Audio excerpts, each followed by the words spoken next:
আসসালামু আলাইকুম, আপনাদেরকে আবারও একটা ব্লগ ভিডিওতে স্বাগত। তো বন্ধুরা, সব কেমন আছেন? আশা করি সকলেই ভালো আছেন। তো আমিও খুব ভালো আছি, আলহামদুলিল্লাহ। তো দেখুন, আমি চেন্নাইয়ে আছি, আর চেন্নাইয়ে আমাদের রুমের পাশে একটা ছোট্ট দোকান আছে। সেই দোকানে গিয়ে আমি কিছু সামান নিয়ে আসলাম, সবজির সামান আর কি। তো দেখুন, আমি সবজি নিয়ে এসেছি। এখানে কচু, আর এটা হচ্ছে দুধের প্যাকেট।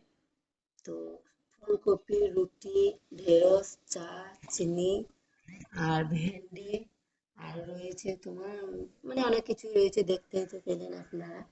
তো তার মাঝে আমি এটা নাস্তাটা রেডি করে নিলাম। তো নাস্তা খাওয়া দাওয়ার পরে দেখুন, আমি দুপুরের খাবারও রেডি করে নিয়েছি। তো দুপুরে খাওয়া দাওয়া হয়ে গেছে, এখন বিকাল টাইমে। তো বিকাল টাইমে দেখুন, আমার জুস এনে দিয়েছে আমাকে বাইরে থেকে। তো এই জুসটার দাম হচ্ছে 20 টাকা। তো এক গ্লাস থেকে বেশি হয়েছে। তো বন্ধুরা, এই জুসটা খেতে কিন্তু দারুণ সুন্দর, হেব্বি। তো আমার তো খুব ভালো লাগে। আপনাদের কেমন লাগলো ভিডিওটা কমেন্টে জানাবেন। তো এটা হচ্ছে এখন রাত্রের রান্না বান্না।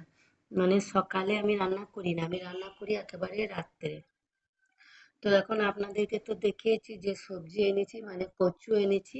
তো কচুটা আমি এখন ডাল দিয়ে রান্না করেছি, এই যে দেখুন। তো কচু দিয়ে ডাল আর গরম গরম ভাত কিন্তু দারুণ লাগে খেতে। তো ডালটা রেডি হয়ে গেছে। এদিকে আমি আলুটা এবার বেরেস্তা করেছি, লঙ্কা পেঁয়াজ ভেজে নিয়েছি, এবার এটা মাখিয়ে নেবো।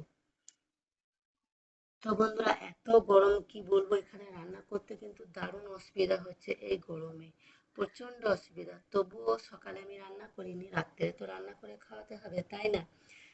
সকালে আমার কাছে মানে আমার যে বোনপোটা আর আমাদের পাশে একটা ছেলে আছে, তো সেই রান্নাটা করে, আর আমি রাত্রিবেলায় রান্নাটা করি। তো বন্ধুরা, আজকের আমাদের রান্নাটা কিন্তু হেভি হয়েছে, একদম কি বলবো। তো এই যে দেখুন, পাঁপড় ভাজা, ডিম, আর এদিকে আলু ভর্তা আমি এক জায়গায় বসিয়ে দিলাম। তো রান্নাটা মোট হয়েছে ভাত, ডাল, কচু দিয়ে ডাল, দারুণ সুন্দর হয়েছে। আর এদিকে পাঁপড়, আলু ভর্তা, আর ডিম।